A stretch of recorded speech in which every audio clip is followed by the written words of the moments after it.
Greetings. Welcome to In Conversation with Trevor, brought to you by Heart and Soul Broadcasting Services. I go beyond the headlines and beyond the sensational. Today I'm in conversation with Plot Mhako, creative entrepreneur and digital creator.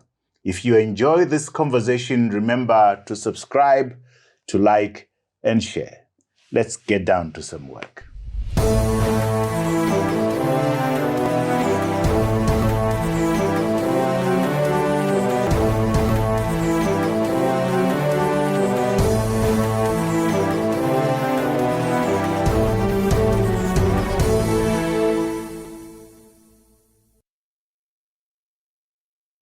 Plot Mhako, welcome to In Conversation with Trevor. Thank you so much. It's an honor to actually be sitting next to you. You know, your brother is Jah Mhako. Yes. What an amazing young man. You know, for me, this is also an opportunity to say, what a beautiful soul. What a beautiful human being. Are you like him? I think our mother modeled us in almost the same fashion. So if you meet one, you may feel like you've met the other one. Talk to me about what your mother did in terms of raising you. What did you learn from your mother? Our mother taught us very important lessons. One of the most important lessons is to be humble and to be sincere and honest in everything that we do and to work hard, never cutting corners. So even if an opportunity presents itself to cut corners, our mother taught us never to follow that route. So those lessons have never departed from us. Even if we've left home and we're now staying on our own, we still feel like we are our mother's kids. And our father also gave us the same kind of teachings. But doesn't the world abuse and take advantage of sincere people? The world does, but I think the world has also sincere people that appreciate genuineness. And the world has beautiful place for such people. So you'd find largely the abuse is there, but in the rightful places, sincerity does make a big difference. I see it from the moment that I left my former employment to get into the creative industry. The kind of ethics that I used there were based on the professional ethics that I learned from work. And it's almost the same that I'm using now from just learning, you know, with the Germans. You learn, you cannot lie, you cannot be dodgy. And those are some of the ethics that I'm also learning and bring home. But you'd find, you know, in a space like Zimbabwe, it's not an easy space if you try to be very honest. But ultimately it pays off. Yeah, it does. You know, you mentioned one thing there that I value a lot, and that is you can never run away from yourself. Yes. You know, so some people say, "Oh, I'm quitting this job because they've not been fair with me," but you've not taken the opportunity to learn from that job. And I always say to people that you can't run away from yourself. We might be in a different geographical setting, but there you are. Have you dealt with yourself? That's very true, because you'd find, I mean, the principles of business are universal. Wherever you go, the ethics, the values, the norms,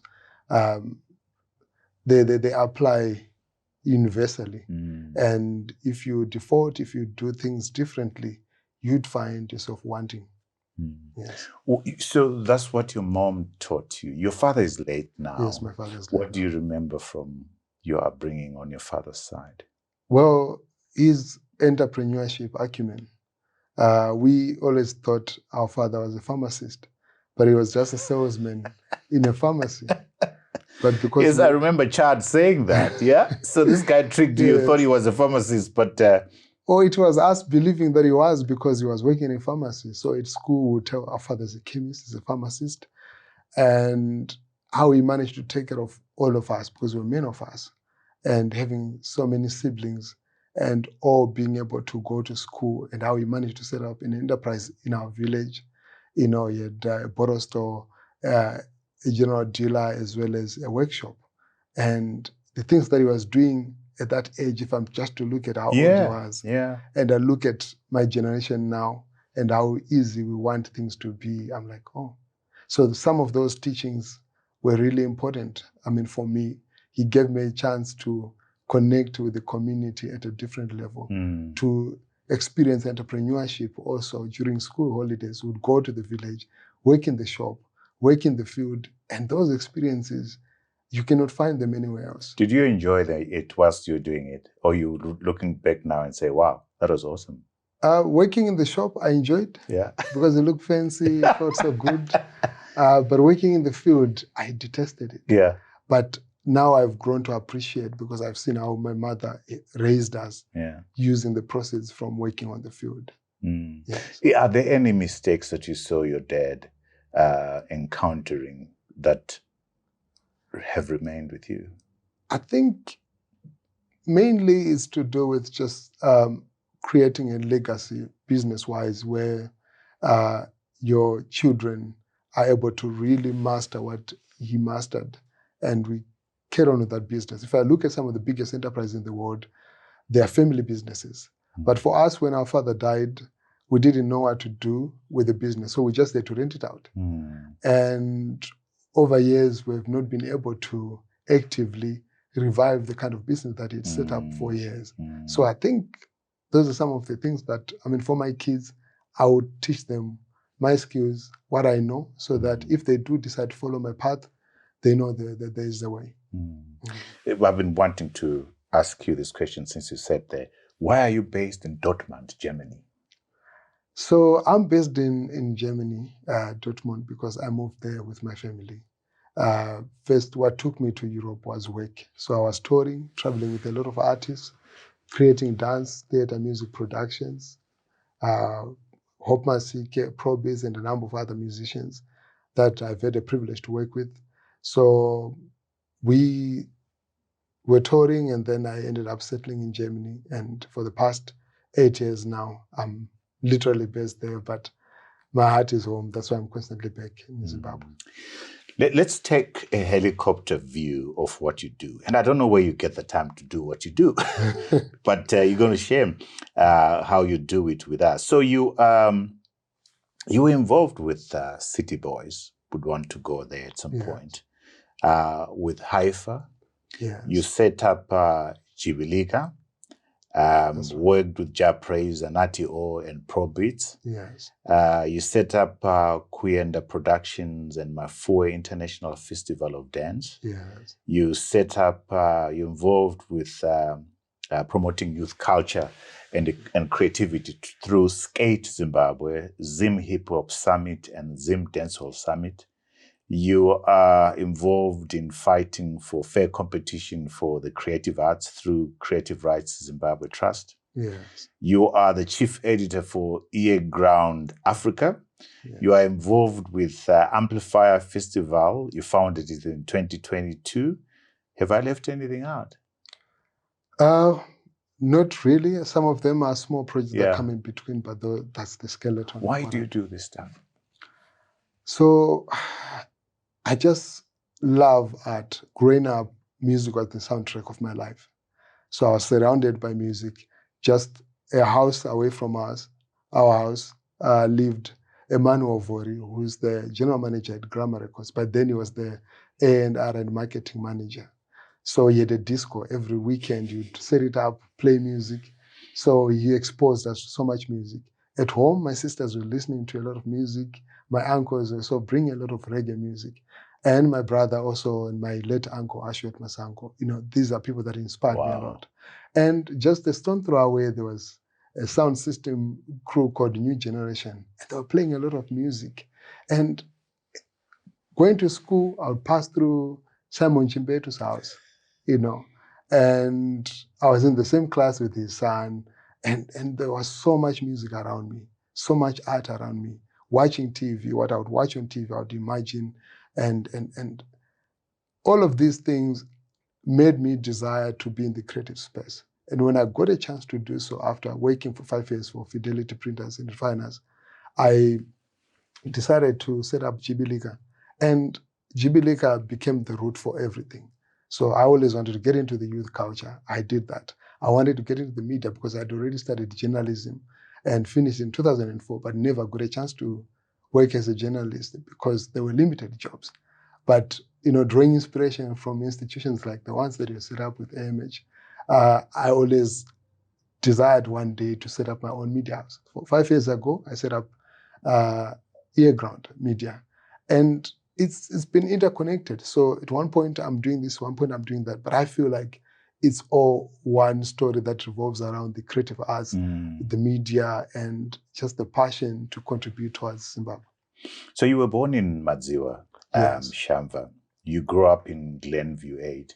I can almost, as I close my eyes when I hear you talking, describe to me this environment that you grew up in.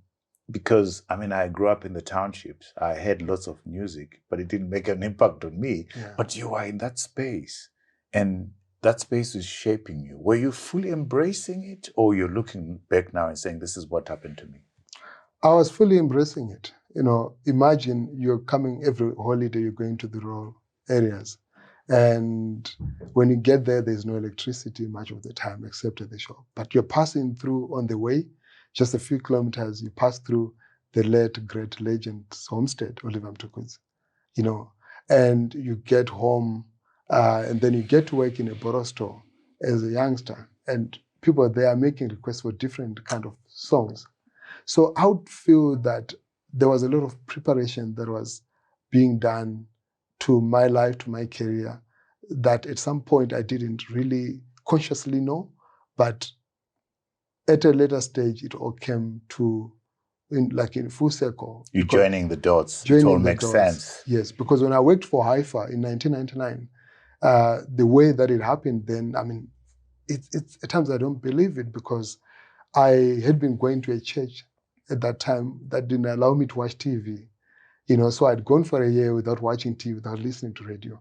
And there was an opportunity. This big festival was about to happen. They were looking for... You say working for HIFA yes, was the most transformative. It was the most transformative part. In your life? It was. Talk to me about that. So I worked at HIFA when I was still a teenager, and that was in 1999, the first HIFA. And I didn't know about other artistic disciplines. I only knew music, maybe dance, but I got there and I got to experience comedy, theater, spoken word, and a whole lot of art. And connecting with people that I looked up to, the Mateos, the Oliver Mtukudzi, the Trevor, being able to see them in a real person, made me realize that this was a possibility. I could actually be on the other side of the TV. So after working there, it sort of reignited my desire and passion to get into the creative arts. Yeah. What about Fidelity Printers? I didn't realize you worked for Fidelity Printers. What were you doing? Fidelity Printers must have been paying more than what you are getting even now. Well, what were you doing at Fidelity Printers? So I worked for Fidelity Printers in different departments for 5 years, and my work there, I would say, was transformative also in a major way, because this is where I got the money to buy my first house. At 23, I had already started building a house. This is how good we were paid then. And when I started Jibilika in 2007... Don't say that too loudly. Yes. Right, okay. Yeah, 2007, starting off Jibilika, I didn't have any financier. So the only way I had to resell my house to start off the first initiative. So it's a very important stage. I at some point, I felt like regretting, but now I don't regret having worked there. I don't regret the investment that I made. You worked for 5 years. I worked for 5 years. You made the money. You bought a house. You sold the house. You reinvested it into something different. Yes. And what was the thought process behind Jibilika? What did you have in mind? What were you wanting to achieve? So every weekend, whenever I was free, I would see youngsters in my neighborhood dancing. And it hit my mind that these youngsters are dancing. And then around that time, there was a film called You Got Saved and Save the Last Dance, right? And I watched these two movies and I saw young people doing some things that I'd never imagined they could do with their hands, with their heads, and their feet. And I asked these youngsters why they were dancing. They told me that, we are hoping one day to go to some competition. And I'm like, is there any? They said there wasn't. So I said, oh, why don't I create a platform for that? So the group was called Flip Floppers, and I created a platform that would allow those youngsters and many other youngsters a chance to come and celebrate and dance and showcase their talent. Yeah. And when you look now, I mean, is Jibilika still around? Yes, Jibilika is still around. Jibilika will not go anywhere because it remains the roots. Now we are working on setting up Jibilika Hub.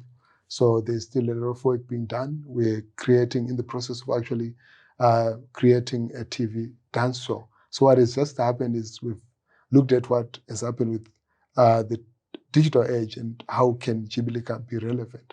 Over 5 years, 7 years, we worked in schools and communities, spoke about HIV and behavioral change using hip hop and other youth culture elements under Jibilika. So the legacy is there. Artists that passed through Jibilika, the likes of Jah Prayzah, the likes of Probeatz, Nutty O, that had their first chance to performance at Jibilika.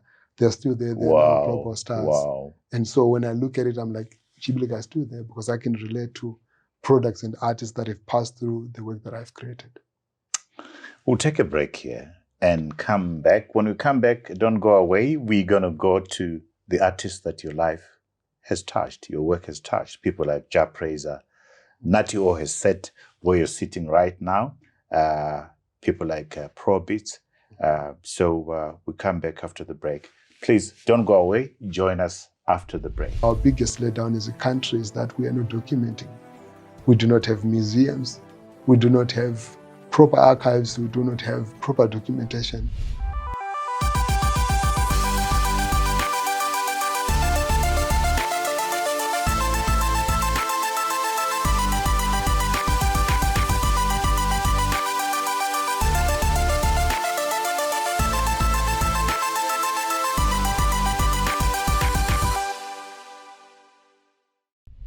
Welcome back to our conversation with Plot Mhako, creative entrepreneur and digital creator.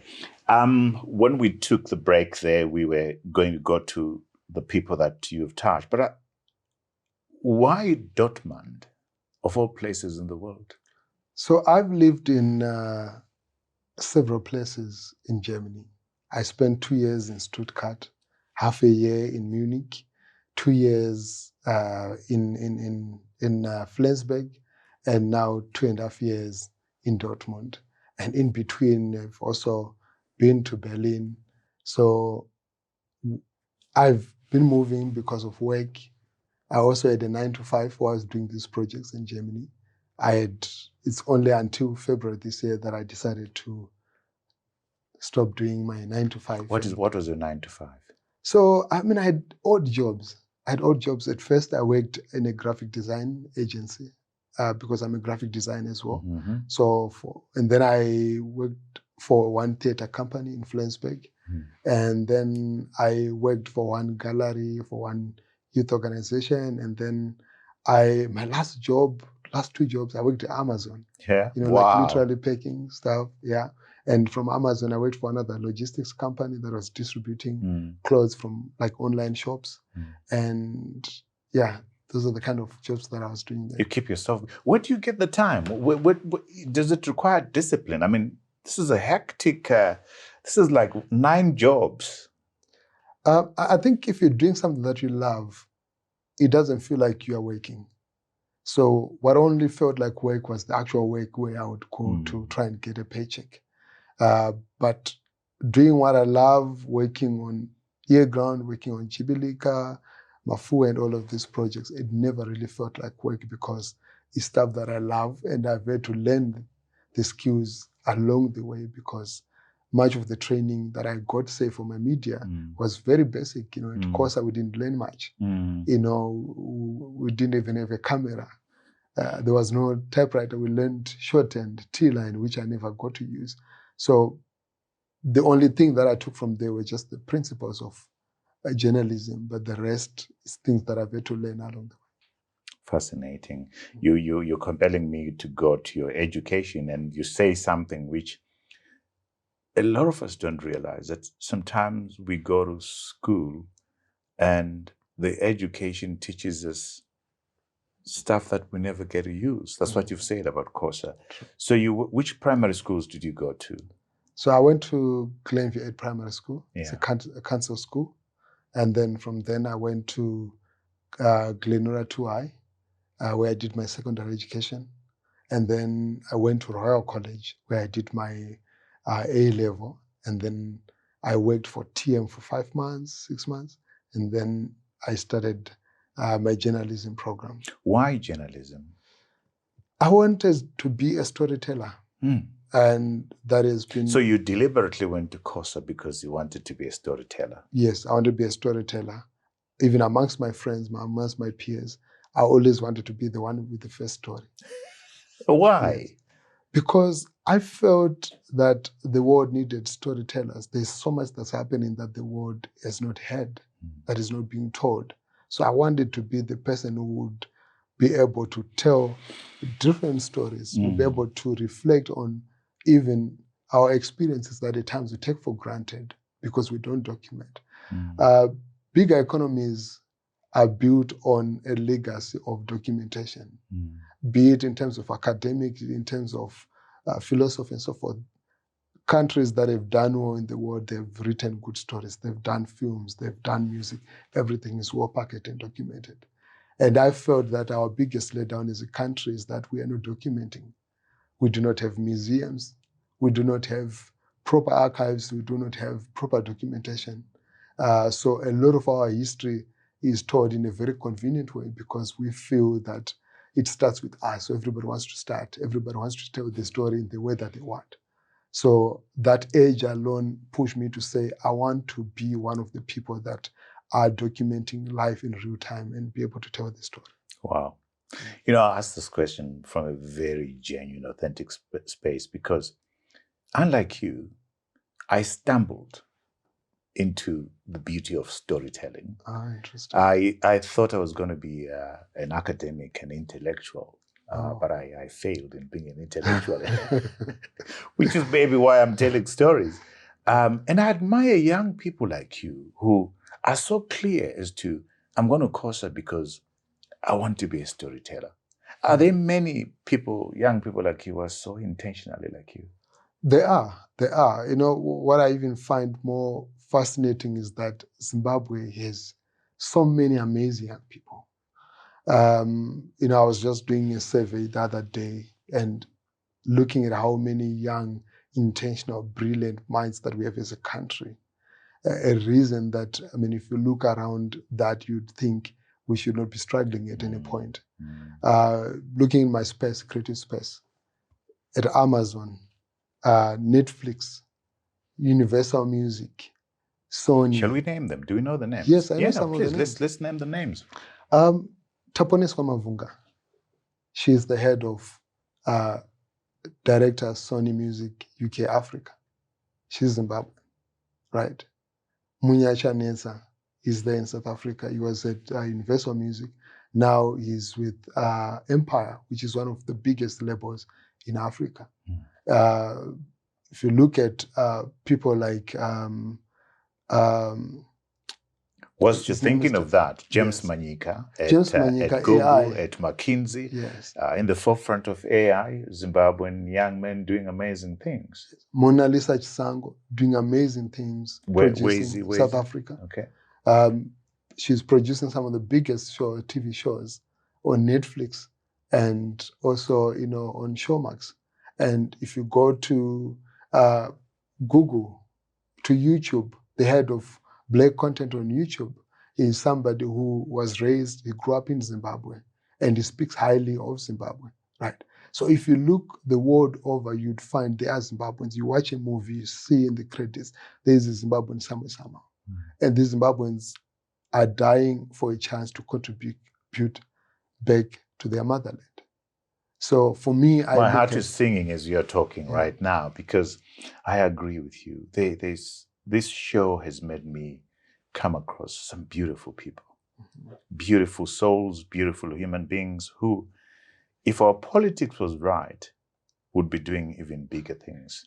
And I think in many respects, my hope for this nation lies with people like you, with people like Ryan Katai, with people like Plot Mhako, with people like, so many young people Terry, so yeah, for me, I think that's where my hope lies. Not so much in the politics. It's the beautiful things that you guys are doing, the ripple effects of the beautiful things that you're doing. Do you agree with that, or you want to push back? No, I totally agree with that. I mean, I look at my own work and my own example. I built EarGround offshore and digitally, and now, without praising myself too much, it's one of the most respectable sources for information when it comes to the creative, cultural, and entertainment, not only for Zimbabwe, but now I'm in touch with the international music space. And I look at that, and I look at how many other young people are capable of doing even far better than that. Young people working in virtual reality, in augmented reality, artificial intelligence, and gaming, and so forth. And the potential that they have to create enterprises that could contribute amazingly towards Zimbabwe. It's something that I believe could easily transform this country. Absolutely. We have all the energy and all the talent. Talk to me about EarGround. You've just touched on EarGround. What is EarGround? You are the chief editor. Talk to us about when did you start EarGround, what you're doing with EarGround. So I started EarGround 5 years ago, after realizing that there is so much that is not being told, that our digital space was slowly becoming toxic. So the stories that you would be seeing online are very linear and oftentimes negative. And I wanted to create a platform that would be able to document, be able to curate, but at the same time still challenge the status quo and say, we can do better, we can create better. So I developed first EarGround looking at what Gareth, Cliff, and Thibaut Touch in South Africa had done. These guys had been fired, and they decided to set up an online radio station. And when they did so, they even challenged the internet, pricing in South Africa, and managed to lobby. What is it? Gut Central? What is it? Cliff Central. Cliff Central, yeah. And HD Central. Yeah. And I looked at that and I said, in Zimbabwe, yes, we still have a low digital penetration, but slowly we're going to get there. Absolutely. And what presented an opportunity was to say, there's not so much that is being created digitally that relates to creative content. And there's so much talent that I realized didn't have a chance to actually get seen. And I started blogging, I started writing online and creating different conversations. And EarGround was born from ear to the ground. Me not being on the ground, I wanted to be a credible source of what's happening back at home. Quality content. Content. Do you have a team, or you're doing this on your own at the moment? So my team, I've got a team now. We started off just me, and then along the way I had King Boaz, who joined the team, and then along the way I have my nephew Tafazo Gambiza, who is now it's me and him who run the enterprise. But we've got a team of at least about 10 people. Some of them contribute on specific things. Someone is doing fashion, someone is doing music, someone is doing theater, and some are just presenting. So the internet is important for you. This is where we've built the business. Am I too gullible to be excited about Starlink, or do you see the potential I see? I'm super excited about Starlink because right now I spent the greater part of my morning trying to connect online, and it was a struggle. And I could see my data going away, but not being able to upload the videos that I had created. So if Starlink comes through, it's going to be transformative, because where I'm coming from, what I enjoy the most in Germany when I'm there, it's internet is available and it's almost free. So when you get to a home, visit somebody before, here we offer water. There they offer you Wi-Fi. Password. What's your password? Password is there on the fridge or somewhere. So because they believe everybody is to be connected, everything happens digitally now. Do you think our government gets it, how important the internet is? I mean, I saw the minister make a statement about Starlink just this week, and I'm like, do you get it? Do you actually understand what this is all about? It's a You're being diplomatic. I can see. You know how it is. Absolutely. I appreciate the efforts, that are being made, efforts that are being made by the government, especially when it comes to internet and connectivity and giving access. But I still feel that they may not be in touch with the global context, because we're talking of AI. We're talking of now we should be having young people in primary school developing applications. Absolutely. We should be having young people in university and colleges developing games and programs that actually help make life easier for people that are in agriculture, people that are into environment, into different facets of the economy. And we've got this potential. We should be having so much of technology being taught to young people and easy access. Our schools should be connected internet-wise. So internet is infrastructure. That's the infrastructure. It's the new roads. It's the new highways. It's the water that's essential for you and I to be productive. True. And Starlink provides that possibility. It does. I've connected with people globally through the internet, people that I've gone to then meet physically. And I've done in business. I've managed to speak to some of the biggest artists on the continent and in the world through the internet. So that possibility, if it had not been of maybe a push during the COVID, possibly we could still be doing a lot of things in a very conventional way. Absolutely. So, Jibilika. Yes. Jah Prayzah worked with you and Nutty O? So I gave Jah Prayzah his first chance to perform live in front of an audience. I can't believe that. Yes. Let me sit up. Say it again. Yes. So I gave Jah Prayzah his first chance to perform live before an audience. It's very interesting because every time I meet him, he's reminding me. How did you do it? So I'd set up Jibilika, and we're doing Jibilika schools dance festivals, going around schools and communities and doing these small shows. And I remember it was in 2008, the second year of Jibilika. And King Alfred, who's in UK, who's one of the most respectable entertainers there, his young brother called General Oliver, they were working with Jah Prayzah because they had a disco sound system. Somehow they knew this guy. And they introduced me to Jah Prayzah. And Jah Prayzah came to my house and I was introduced to him as, oh, no, this is the guy who's organizing shows. Jah, you need to meet up with this guy. And he gave me his CD, Sungano. We sat down, we played the video. And he told me, oh, this Mabula 10, this is what I'm trying to do. If you do your next shows, can I have a chance? I said, okay, it's fine. And first show we did at Glen View, he came through with his mbira. And I was a bit nervous because other people were not performing with instruments. So it was him and his mbira, but he performed and people loved it. And then the next time we had Mhako say, yes, that there's a show, there's Jibilika, he comes through. Somebody calls me, says, there's somebody by the gate, he wants to get in. He doesn't have a ticket. His name says it's Jah Prayzah. They said, okay, I see him. Gave him another chance to perform. And fast forward, I see him at time around Coach, and he says, I'm now with Diamond Music Studios, things starting to take shape. And now he's a global icon. What does that make you feel like? It validates the work that I do.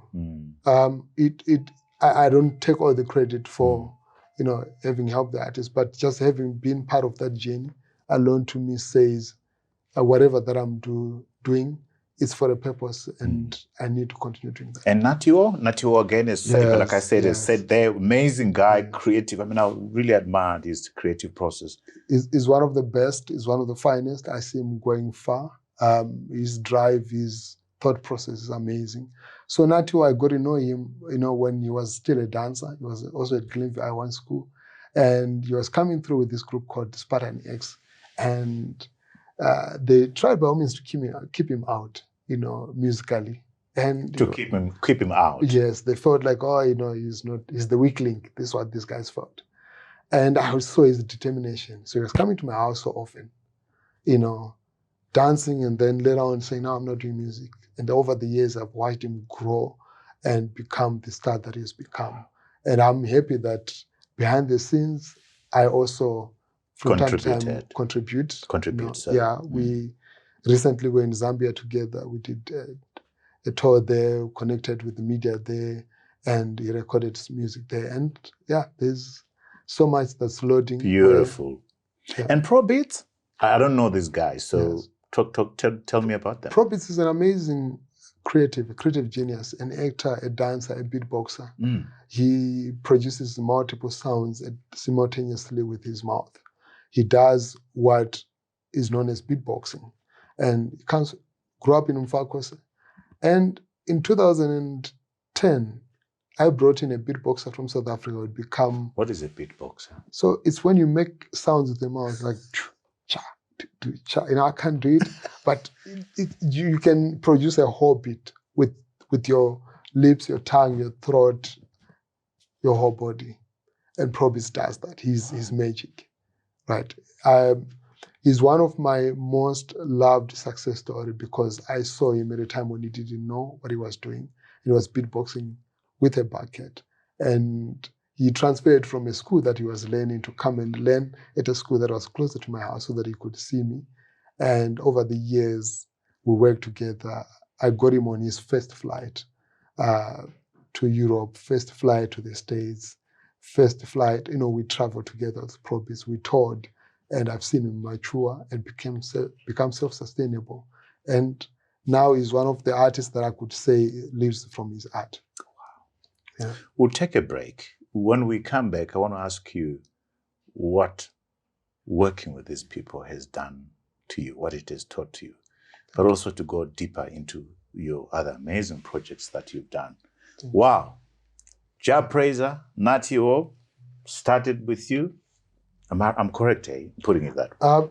Jah Prayzah had already started, but along his early years, you played a role. I played a role, which he acknowledges from time to time. Fantastic. Don't go away. Join us for this amazing conversation with Plot Mhako. See you on the other side. We have institutions like Zimura that I still feel have not really done justice to our local artists in terms of their royalties, in terms of educating artists and fair representation.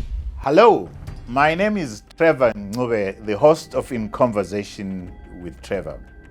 I'm here to invite you to join us for the Ideas Festival Conference at the Troutbeck Hotel in Nyanga from the 22nd to the 24th. Last year on December 9, we had a successful launch of the Ideas Festival where Yvonne Chaga Chaga, Tinyashe Nyamudoka, and Stafford Massey inspired a room full of movers and shakers. So why should you join us? We passionately believe that for any society to develop, it does so on the back of a vibrant marketplace of ideas. We have an engaging program for you and a network group of people in the room. We have an engaging program that includes ideas panels, fireside chats, master classes, an ideas tank, and an ideas dinner. You can't afford not to be in this network group of people. See you at the Troutbeck Hotel in Nyanga.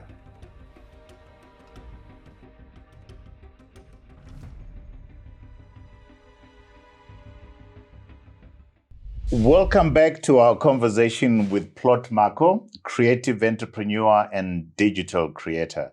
Before we took the break, I was going to ask you, and I must ask you now. You've worked with all these amazing people, Jah Prayzah, Nutty O, Probeatz. You've opened doors for people. What has this journey taught you about yourself? What have you learned from working with these amazing, talented people? Well, I think what I've learned, one of the most important lessons for me has been that if you live your purpose, you just focus on your purpose and you do it right, then you would have contributed immensely to the world. You know, don't try to do so many things. Do something wholeheartedly, and you never know where it's going to take the next person. I'll give, for an example, an artist by the name of Terere, who I discovered before he blew up, you know, and helped push and helped even collaborate with Jah Prayzah for his first breakthrough hit, you know. And then fast forward, there was Obed Chari also helped him also rise to prominence, and he became a star. And now Andrea, the vocalist, who's the amazing singing sensation from Victoria Falls, who's become a national icon, you know. And when I look at all those artists and how I've worked with them or helped them in some way, I see me playing my role and not wanting to own anyone, not wanting to say, because at most, when someone is working in my space, if they see talent, they've seen God, they would want to control it, they would want to own it and say, oh, this is my artist, I've helped them, so I'm going to keep them, I'm going to manage them. But I've said, look, I will play my part. I'm good with this, I'm good with my media, I'm good with, you know, just strategic thinking. I'll do exactly that. And I'll leave the rest to the next person. Do you monetize the relationships? Is it transactional? No, it's not transactional. So I've not made much money from musicians. If I'm to remember, a musician possibly is giving me money for what I've done to them, I would say Felinandi and Makingwazi. Those are the ones that I'll just remember of it, who have paid me in appreciation for my work. But the rest, it's merely helping them. But also, when I make reference to their work, when people see what I've done with them, it then brings me business also. What have you done with Felinandi? Wow, Felinandi, she's the most amazing musician, female musician in Zimbabwe right now. And I see her going far. And I've been helping her with strategic management, working closely with her management and herself, you know, just sitting down to say, this is what path you need to take, and maybe consider this, maybe try this. And she's listening, she's amazing. And I see her listening to much of the advice.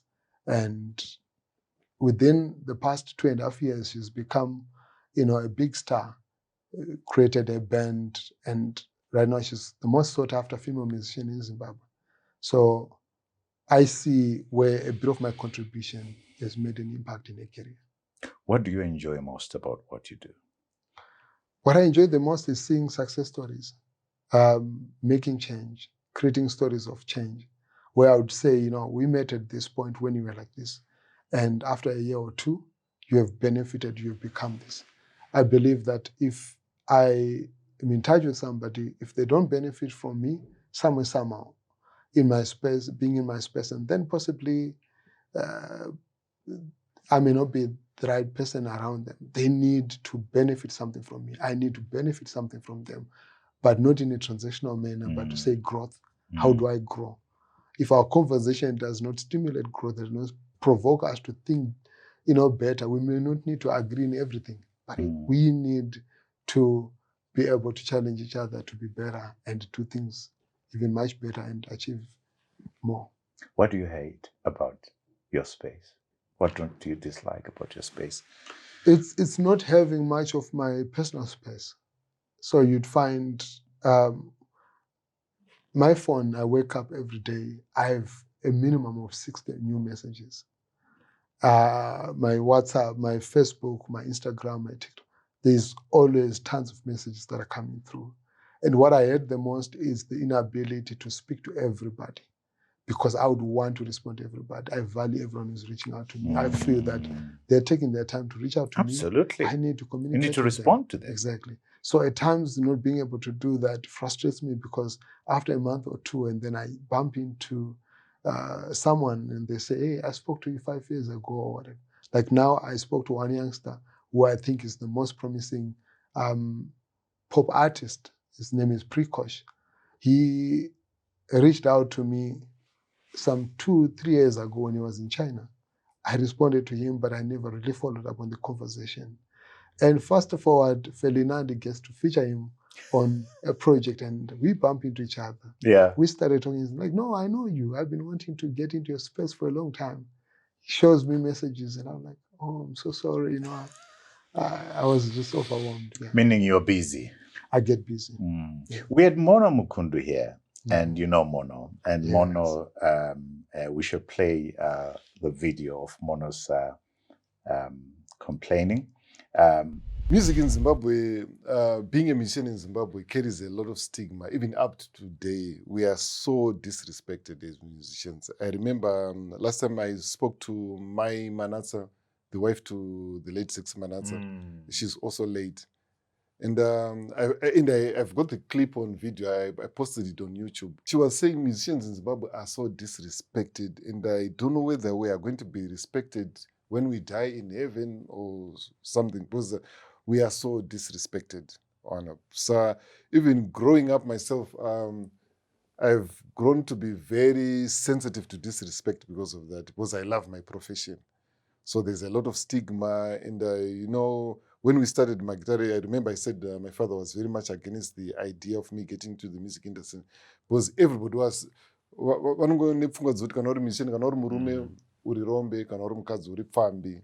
so we get a lot of labels. Even ukaona pamutambo chapo chapo, whether mutambo yenyika, whether mutambo yemachechi, the way even my MC chapo chapo, they talk to musicians, it's very disrespectful. What's your response to what Mona has to say? I agree with him, but I would also add that at times you get treated the way that you treat yourself. It's the kind of value that you attach yourself that makes you also at times vulnerable. So right now, you'd find artists, a lot of them are struggling. Like he, in his book, he says, poor and famous. Yeah. We have many of them that are like that. But you try to advise the same artist to say, look, create structures, be professional, be ethical, do things in this kind of a way, because the world over, this is how art is being done. They want to cut corners. They don't want to do contracts. They don't want to speak out and stand for their voice. They feel like, we just have to be very quiet. But I feel you can still speak without provoking, without offending anybody, but still representing yourself. The late legend Oliver Mtukudzi did in so many ways. He spoke about many issues, and we relate to those issues up to today. But we find the crop of the artists that we have now, majority of them, they want a microwave life. They want binga in their life. They want to make quick money, and they don't realize there's nothing like quick money out there. There's nothing like quick money. You have to work for it. If you get that quick money, you are the product. Exactly. Yeah. Exactly. One thing that you're passionate about in relation to what we've just touched right now is creative rights for Zimbabwean artists, fair compensation, copyright protection, and the overall well-being of artists, which would require the artists to be organized. Talk to me about that space. Yes, well, it's a very interesting space, because over the years, we've seen our artists have been manipulated. Artists have been silenced. Some don't get airplay. Some, even get physically attacked. Some artists have struggled to monetize their work. A lot of the artists that are doing Zim Dance, that have done Zim Dance in the past years and done so well, they do not own the dashboard or control to their YouTube, Spotify, iTunes. They've either bothered not to understand how it works, or they have been preyed upon by the unscrupulous people, especially some of our brothers in the diaspora who saw the light of the internet before us and created opportunities to manipulate some of the talents that we have in this country, which is a very unfair situation. So it is in that regard that we have institutions like Zimura that I still feel have not really done justice to our local artists in terms of their royalties, in terms of educating artists and fair representation, and also, institutions that have failed to pay royalties to artists. Even the corporates, you find companies have used content created by creatives without compensating them, which is a disrespect to the creatives. So, would they want their products to be used without compensation? They wouldn't want, but they would take a catchy phrase from an artist. They still do. Use it, right? So it's in that regard that me and a couple of colleagues, Masha Shonai, who's also very active online, Korea's Mumbai and Chipo Basopo, we created the Creative Rights Zimbabwean Trust, a year ago, and we've been working behind the scenes to. Are you getting traction? Yes, slowly we're getting there. But what we've had to do is to say, let's create systems, let's create structure, so that when we now engage the different constituencies, from the government, the creatives, and any other players that may have to do anything with the creative economy, they know what we're representing, that we're not there to fight anyone, but we're there to help artists professionalize and earn from their creative content. Because, or maybe before I go to because, the question to you is, what is it that needs to be done holistically to change the ecosystem for the creative industry, for the artists, to produce at their optimum, to benefit themselves and to benefit the country? My conversations with artists over the past year or so has led me to believe quite passionately that this is an industry that could do wonders for this country in terms of exports, in terms of attracting tourists to the country, in terms of earning forex for the country. What needs to be done? Do you agree with me in the first instance about the potential the industry has? I totally agree with you. I mean, that the industry in Zimbabwe has so much potential. Zimbabwe could actually be one of the leading creative economies in the world. Why? Because we have got the talent. Look at Hollywood, like I've mentioned earlier on. Look at all of these bigger platforms. Beyonce's record, Drunk in Love, produced by Brian Soko. Mr. Camera producing amazing work. And from so many facets, we see artists, sculptures. You go to Atlanta Airport, you see their sculptures from Zimbabwe. Around just before I came to Zimbabwe, I was in Witten, where I went to a gallery called Shona Gallery, which sells exclusively Zimbabwean art. So it's from Yombira music. We've got an instrument that the world does not have. So we have seen what artists like Dumisani Marare, Senior, may he so rest in peace, did. Chiwoniso Marare did with Mbira instrument. So there is so much potential that we have in this country, but there are so many things that need to be fixed. What needs to be done? What would be the top 3 things that need to be done? We need to create systems. We need to create infrastructure, right? Systems that enable the creative industry to function. If an artist is to work here or is to bring external expertise into the country, the kind of process that one is to go through, censorship, immigration, ZIMRA, and National Arts Council, and you pay a lot of money.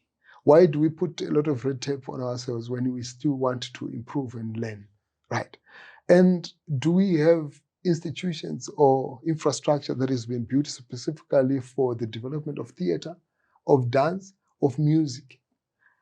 We may not be able to find any or good infrastructure, venues, concert halls. Do we have something like the Coca-Cola Dome that can host concerts?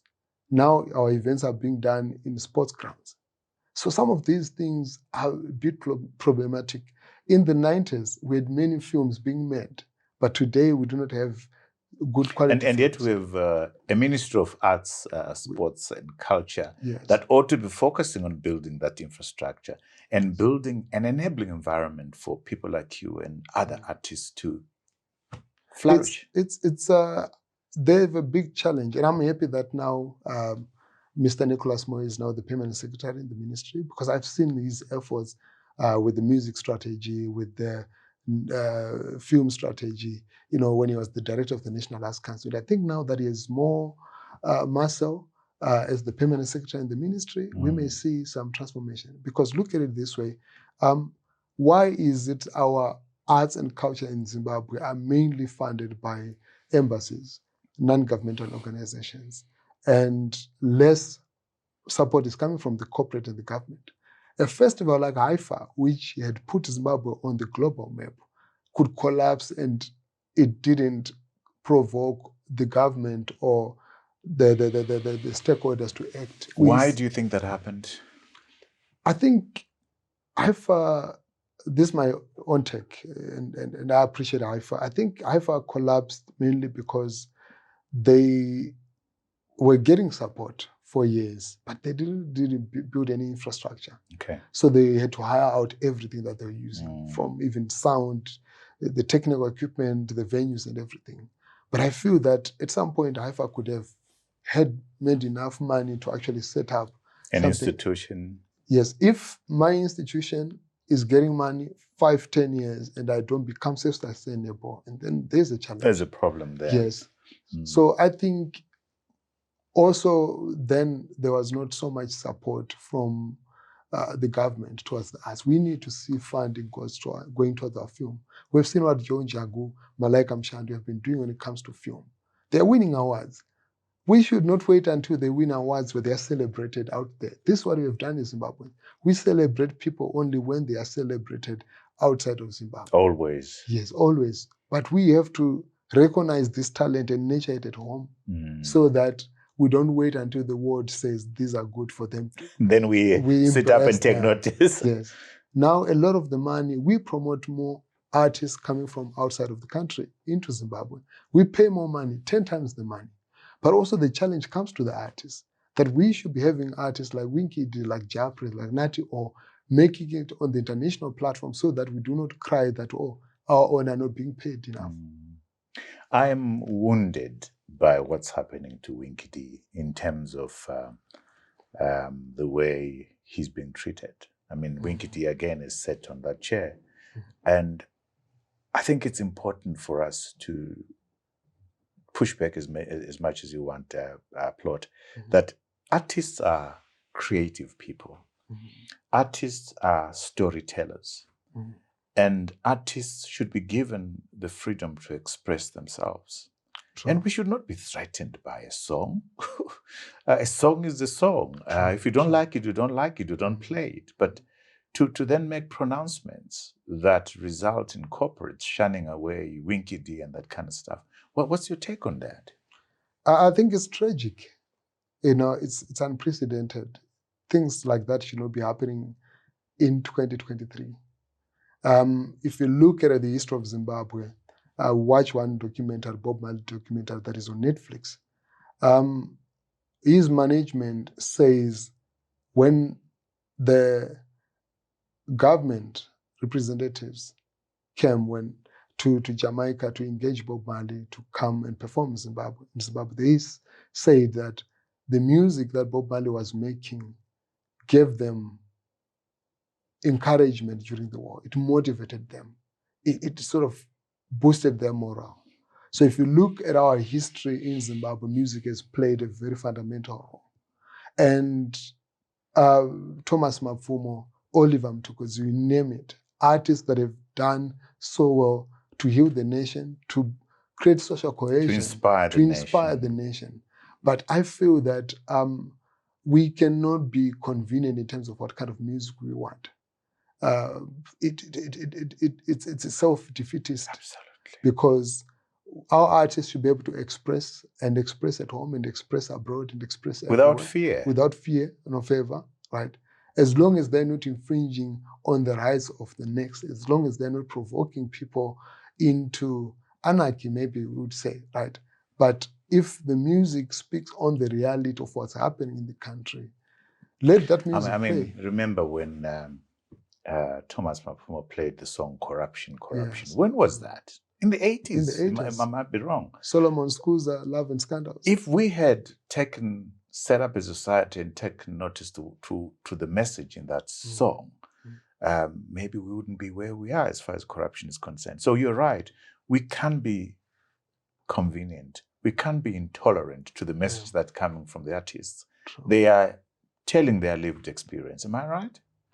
True. I mean, because if you look at the messaging that we think is political in some way, it's the reality. We all live the politics, and in different facets, be it at a religious level, at a social level. There are things that are happening right now. The drug issue is a big national pandemic. We've seen it affecting our artists, but artists like Winky D had been singing about this so many years ago, and they still sing about that. So I wrote an article on Winky D in 2011, and I've had the privilege to interview him before. And I remember as back as 2010, 2011, what he was singing then, if you look back through his catalog, nothing has changed. He has been consistent with this message. We have to round up. Let's round up by going to your latest project, Amplifier Festival, which you founded in 2022. What's happening there? Well, Amplifier is the biggest machine that I'm part of. I think it will take much of my time and possibly see some of the other projects follow on the wayside because me and my co-curator for the festival, Kwani Mazan, who's amazing, we have developed Amplifier as an incubator for Africa's next biggest stars. So Amplifier is a festival where we say, look, why are we having these emerging artists not getting a chance to be seen, to be heard? Why don't we have those that have made it, be the supporting acts, and then those that are emerging become the headliners? And we did that last year. We brought together 40 artists from 9 provinces, and we had a 2-day festival, which was quite successful. First day, workshops, trainings. But now the next chapter is Amplify Africa. And with this Amplify Africa, it is a creative and a business conference in it, where we have some of the biggest institutions that are working in the creative arts coming in to have conversations, to exhibit products, to challenge the future and showcase what could be possibly possible through the creative industry. And also having a music conference, a music festival that will have some of Africa's next Davidos, the next Benabo, the next Jah Prayzah on one stage, the next Felinandi. So that's how we're developing that festival. And right now, it's taking much of my time and much of our time just developing. When is it happening? In 2023? It's happening in 2024 in October. Okay. Yeah, end of October. Yeah, that's Wonderful. where we're doing it. We wish you the very best with that. Thank you so much. You've received a number of awards, the National Arts Merit Awards. Nominated 3 times. Nominated 3 times. Yeah. Mandela Washington Fellow, which is a very, very big one. Yes. And you're part of the Yali initiative. Yes. What does this mean to you? For me, these were sort of transformative chapters in my life. Getting a chance to meet Obama, was one of the major highlights. It remains one of the major highlights of my life, and it was through the Yali program. But when I started doing social innovation work, it was through one of the exchange programs. The U.S. Embassy called Hip Hop and Civic. It was on International Visitors Leadership on Hip Hop and Civic Engagement. And I saw how in America they're using hip hop as a tool to transform lives. And I came home, I said, our biggest challenge here is drugs and HIV, and we started dealing with that. So, and I've been part of the International Society for Performing Arts as a fellow and as a speaker, 2 years, 2 different years. And for me, what it has done, it has created a network on a global level. It has sort of boosted my profile, but at the same time, this has been my university. I never got a chance to go to uni, which I always wanted. And I feel that having been through part of these programs, I've graduated a couple of times. And also through real life experiences, it has also helped. Who needs a university when life teaches you more than a university does? I'm going to put you on the spot now. You didn't expect this question. Do you work with Chad? Because if you don't, you're losing out. I mean, that man is just blows my mind. Do you work with Chad at all? I do work with Chad. We're trying to set up an enterprise together, but Chad is like that brother who, when he speaks and says something to me, he doesn't always agree with me. He has challenged me business-wise, and I would say the bit of the business side of my work now has been as a result of Chad. It's been very transformative. He comes through, he sees things, even in terms of content. He's one person who calls me and says, that post that you put on EarGround, a personal post, it doesn't really do with the brand. And, seeing him on your show, watching him, speak, for me, it was like, wow, it's possible. And yeah, so I do work with him. Do you work with Chad? I'm going to be working with him more. I'm putting you on the spot. Yes. Wow. Talking to you and to Chad, like I said, you are the people in this generation, clean, principled, full of integrity, humble people that are going to change this country. I've given up on politicians. I'm seeing our future in the ripples of the work that you're doing. Thank you So so keep much. on doing Thanks a what lot. you're doing. Really appreciate it. Very, very, very inspired by what you're doing.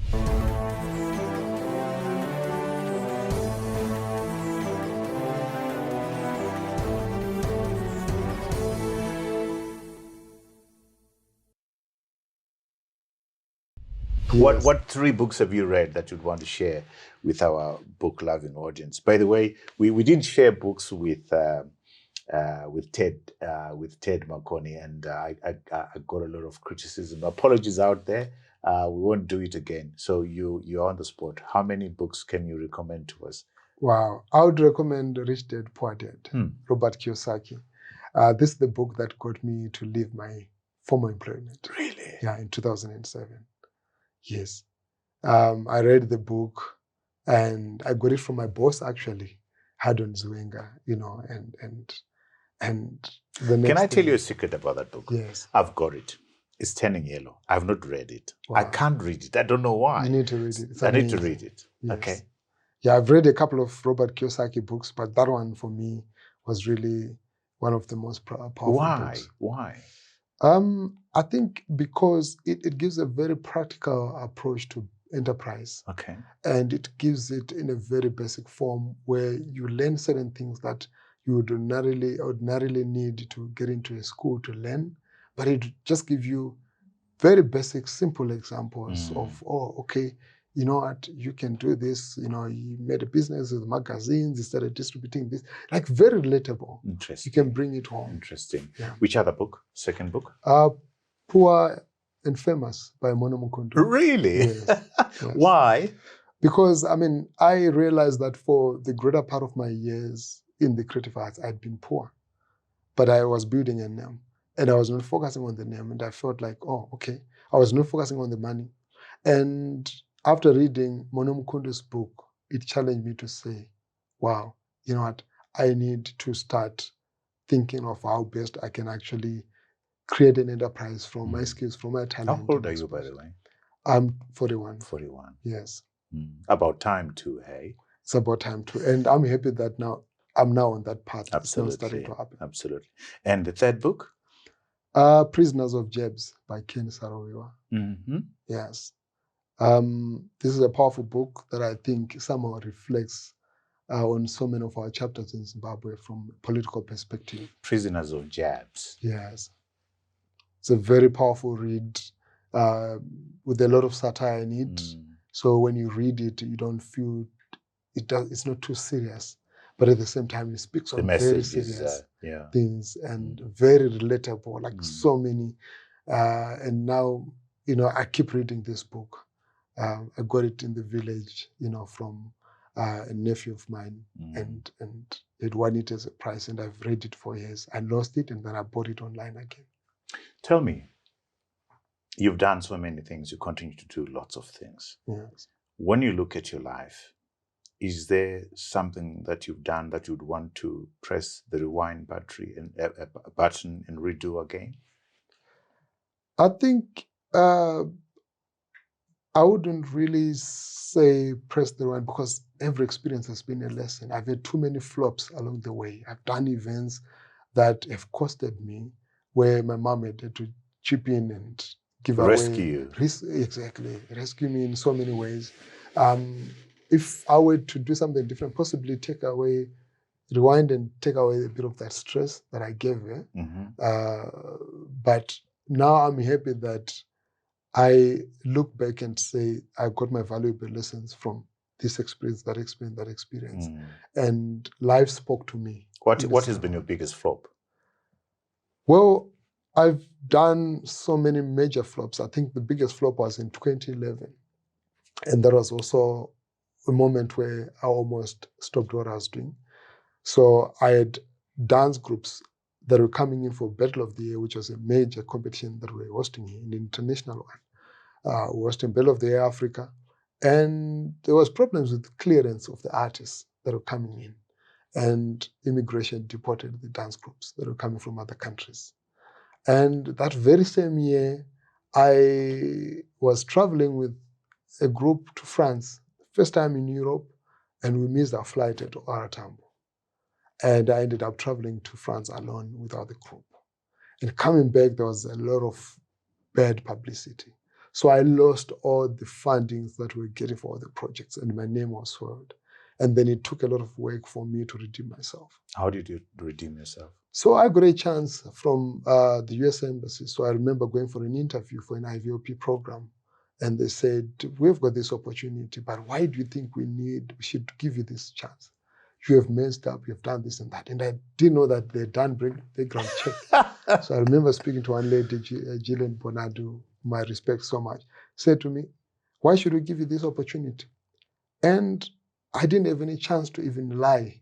You know, it was so impromptu and I sweated, but I just had to tell the truth. I said, if you give me this opportunity, I'll come back and transform the work that I do and the communities that I work with, because I'm doing what I'm doing from my own experience and learning by experience.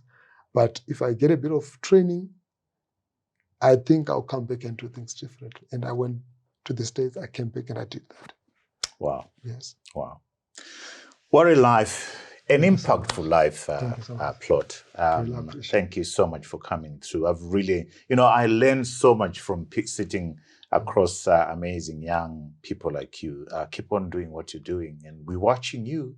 We're watching your space, and we wish you nothing but the best. And thank you so much for inspiring me in so many ways.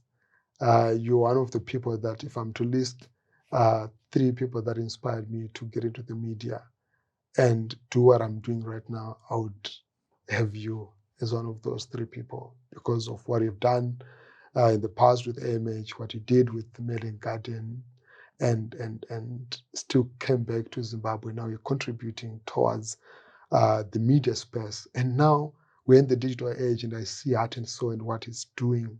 I'm like, this is amazing, because a lot of people struggle to evolve from the traditional way of doing things now to get into the digital, and you've managed to do that and you continue to impact. And now you've got this amazing international platform. I am blushing. Stop it. I'm blushing. Thank Thank you so much, Plot. Thank you very much. Wish you the best, and thank you for your very kind and generous words. I am blushing, and when I blush, I turn a bit gray.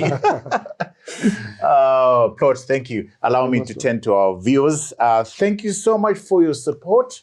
Remember, we are a weekly show, quality content, out on YouTube, 7 a.m. Central African time. To ensure that you don't miss out on any of these quality conversations, remember to subscribe, to like, and to share. We read all your comments. We try and respond, so keep them coming. We've gone a step further and built a website where all our content sits, including podcasts. Go to our website and click on the podcast for your listening pleasure. Until next time, cheers to you all.